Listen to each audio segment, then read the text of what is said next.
এই মুহূর্তে রাজশাহীর ঐতিহাসিক মাদ্রাসা মাঠ এলাকায় আছেন সহকর্মী সাইফুর রহমান রকি। সরাসরি যাচ্ছি তার কাছে। রকি,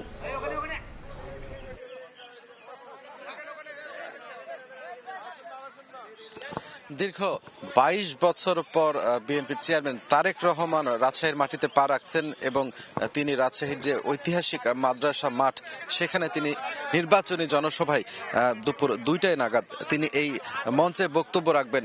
এরই মধ্যে কিন্তু বেশ কিছু তৃণমূল নেতাকর্মী তারা মাঠে উপস্থিত হয়েছেন এবং আপনারা জানেন তারেক রহমানের এই সফর ঘিরে কিন্তু ব্যাপক উজ্জীবিত নেতাকর্মীরা এবং এই সভা, আজকের যে সভাটি রয়েছে নির্বাচনী জনসভার এখানে তারেক রহমান প্রধান অতিথি হিসেবে উপস্থিত থাকবেন। পাশাপাশি এখানে যিনি মহানগর বিএনপির সাধারণ সম্পাদক তিনি এই সভাটি পরিচালনা করবে এবং এখানে সভাপতির দায়িত্ব পালন করবেন রাজশাহী মহানগর বিএনপির সভাপতি মামুনুর রশিদ।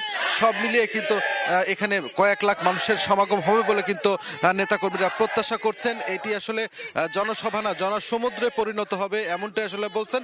আপনারা জানেন যে তারেক রহমান কিন্তু এই বিমানযোগে বেলা 12:25 রাজশাহী শাহ মখদুম বিমানবন্দরে পৌঁছাবেন। এখান থেকে তার গাড়িবহরটি আসবে শাহ মখদুমের মাজার জিয়ারত করবেন এবং সেই মাজার জিয়ারত শেষে কিন্তু দুপুর ২টা নাগাদ এই জনসভা স্থলে এসে তিনি দিক নির্দেশনামূলক নানা বক্তব্য দিবেন, রাজশাহীর উন্নয়নে নানা বক্তব্য দিবেন, রাজশাহীর মানুষকে নিয়ে নানা বক্তব্য দিবেন এবং এখানে রাজশাহী, চাঁপাইনবাবগঞ্জ এবং নাটোরের যারা 13টি সংসদীয় আসনের প্রার্থী রয়েছেন, দলীয় প্রার্থীরা, এই দলীয় প্রার্থীদের সাথে তিনি কিন্তু সবাইকে পরিচয় করিয়ে দিবেন এবং ধানের শীষ প্রতীকে ভোট চাইবেন। সব মিলিয়ে আসলে তার মুখ থেকে কি বার্তা আসছে, তিনি কি গুরুত্বপূর্ণ দিক নির্দেশনামূলক বক্তব্য দিচ্ছেন, সেই বক্তব্য নিয়ে কিন্তু আগামী 12ই ফেব্রুয়ারি যে ত্রয়োদশ জাতীয় সংসদ নির্বাচন রয়েছে সেই নির্বাচন ঘিরে আরো উজ্জীবিত হবে দলের তৃণমূল থেকে একেবারে